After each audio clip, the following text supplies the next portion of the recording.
Novel ini adalah novel romansa bercerita tentang kehidupan percintaan rumah tangga antara Dimas dan Kirana.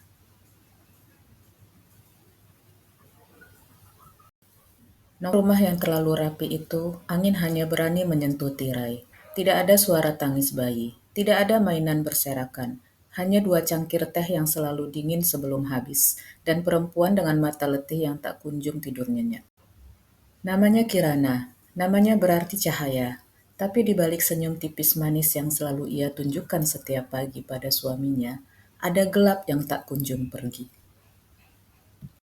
Kirana duduk di sisi ranjang, tangannya menggenggam tespek dengan garis tunggal yang perlahan memudar. Sudah 7 tahun pernikahan mereka berjalan, dan setiap bulan selalu berakhir dengan harapan yang layu. Dimas suaminya tertidur lelap di sebelahnya, tidak tahu bahwa malam itu adalah malam Kirana menangis dalam diam. Sudah 7 tahun Kirana menjadi istri Dimas, dan sepanjang 7 tahun pula ia belajar memeluk sunyi. Bukan karena cinta mereka hilang, justru karena cinta mereka terlalu dalam. Kehidupan rumah tangga mereka selama ini terlihat harmonis di mata luar. Dimas dikenal sebagai suami yang perhatian dan penuh kasih, yang selalu mengantar jemput Kirana saat hujan, selalu mengingat ulang tahun pernikahan dengan bunga kesukaannya, dan tidak pernah meninggikan suara. Ia selalu pulang membawa bunga setiap hari jadi mereka, menyiapkan sarapan saat Kirana lelah, dan sesekali menuliskan pesan-pesan kecil di cermin kamar mandi. Semua orang berkata bahwa Kirana wanita paling beruntung.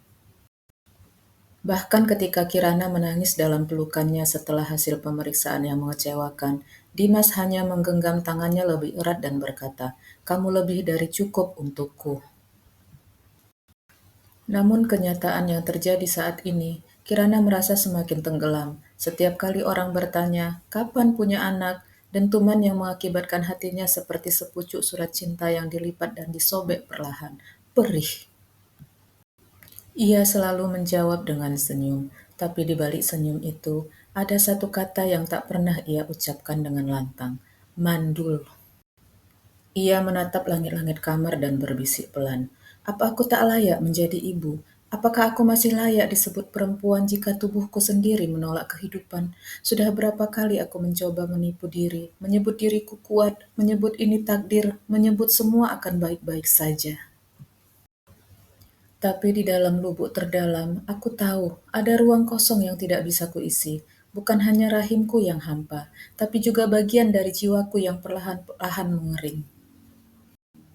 Aku lihat tatapan suamiku tiap kali melihat bayi. Ada rindu yang tak bisa ia ucapkan. Aku tahu dia tak pernah menyalahkanku, tapi kadang diamnya lebih menyakitkan dari seribuan kalimat. Aku bisa bertahan dengan luka yang kusembunyikan, tapi tidak dengan harapannya yang terus terkubur. Apa artinya cinta jika tidak bisa memberikan yang paling diinginkan orang yang kau cinta? Aku mencoba bahagia untuk orang lain. Aku tersenyum, aku menjawab, tapi di balik itu semua, ada dinding yang kususun dari air mata yang tak sempat jatuh. Tuhan, jika ini kehendak-Mu, ajari aku menerima, ajari aku memeluk diriku sendiri tanpa rasa bersalah, bukan karena aku tak bisa menjadi ibu, tapi karena aku ingin tetap menjadi perempuan yang utuh, meski tak bisa melahirkan. Kirana berdiri di depan cermin besar di kamar tidurnya. Lampu kuning remang menyinari wajahnya yang pucat. Ia memandangi bayangannya sendiri. Diam. Ia lalu perlahan menyentuh perutnya dengan tangan gemetar. Beginikah rupa seorang perempuan yang gagal? Menatap matanya sendiri di depan cermin. Aku masih bisa tersenyum, masih bisa berpakaian rapi, berdandan, bahkan memberi saran pada teman yang galau soal rumah tangganya. Setiap pagi aku melihat wajah ini, wajah yang pernah kuanggap kuat, wajah yang dulu dibasuh harapan. Sekarang yang kulihat hanya mata yang menyimpan seribu tanya. Sampai kapan aku harus pura-pura baik-baik saja? Ia menarik napas dalam, lalu menghela perlahan. Matanya kembali jatuh ke bayangan perutnya sendiri di cermin. Disinilah seharusnya ada kehidupan. Seharusnya ada janin yang menendang pelan, membisikkan masa depan. Bukan aku tak mencoba, botol-botol vitamin, berlembar-lembar hasil pemeriksaan, doa yang tak pernah putus tiap malam, tapi tetap saja satu garis, selalu satu garis. Dan kini aku berdiri di sini memandang diriku sendiri, bertanya, apa aku masih cukup untuknya? Apa ada artinya menjadi istri bila tak bisa menjadi ibu? Dia bilang dia mencintaiku, bahwa anak bukan segalanya, tapi aku tahu, jatuh di dalam sana, ia pun menanti. Diamnya adalah penantian. Pelukannya semakin hati-hati, seolah ia takut aku akan pecah kapan saja. Ia mengusap air mata yang mulai mengenang. Tangannya masih di perut. Andai tubuh ini bisa bicara, andai ia bisa menjelaskan mengapa ia menolak anugerah itu, aku tak butuh dikasihani. Kirana masih berdiri di depan cermin. Tangannya kini turun perlahan, gemetar tak kentara. Ia merasa seperti baru saja membuka pintu ruang gelap di dalam dirinya sendiri. Sesuatu yang selama ini dikunci rapat kini terbuka lebar. Lalu datanglah hening yang menyesakkan.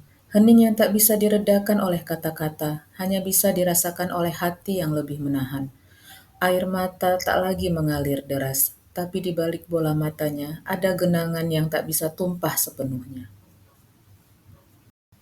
Kenapa harus aku? Pertanyaan itu muncul, bukan karena ia iri pada perempuan lain, tapi karena Kirana merasa seperti dicabut dari sesuatu yang sangat mendasar dari identitasnya.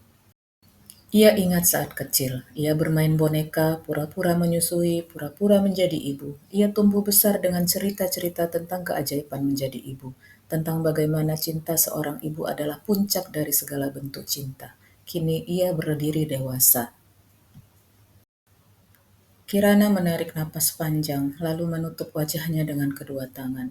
Suara isaknya tertahan, ada keinginan untuk berteriak. Tapi apa gunanya? Dunia sudah cukup bising dengan suara orang-orang yang menghakimi tanpa tahu luka yang ia pikul. Tuhan, jika ini jalan yang kau pilihkan, izinkan aku tetap mencintai tanpa melukai diriku sendiri. Ajarkan aku untuk tidak mengutuki cermin ini, untuk tidak membenci bayangan yang terus menatap balik dengan luka. Aku ingin berdamai dengan tubuhku, dengan takdirku, dengan cermin ini. Ia mengusap cermin dengan lembut, seolah menenangkan bayangan diri sendiri. Aku masih Kirana, aku masih layak dicintai. Setiap doa yang ia panjatkan terasa menggantung, tak pernah benar-benar mendarat di tanah. Ia tahu Dimas tidak pernah marah, tidak pernah menuntut, tapi justru dari diamnya itulah Kirana merasa paling terluka. Dimas tak pernah menyalahkannya, tidak sekalipun. Itu justru membuat luka Kirana semakin dalam.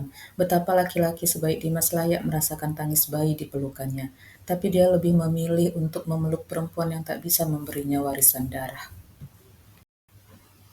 Bab 1 sampai di sini dulu. Jika ingin membaca yang lengkap, silahkan ke KBM Aplikasi. Judul novelnya Luka yang Membentuk Cinta. Penulisnya adalah Elra Hakim. Terima kasih.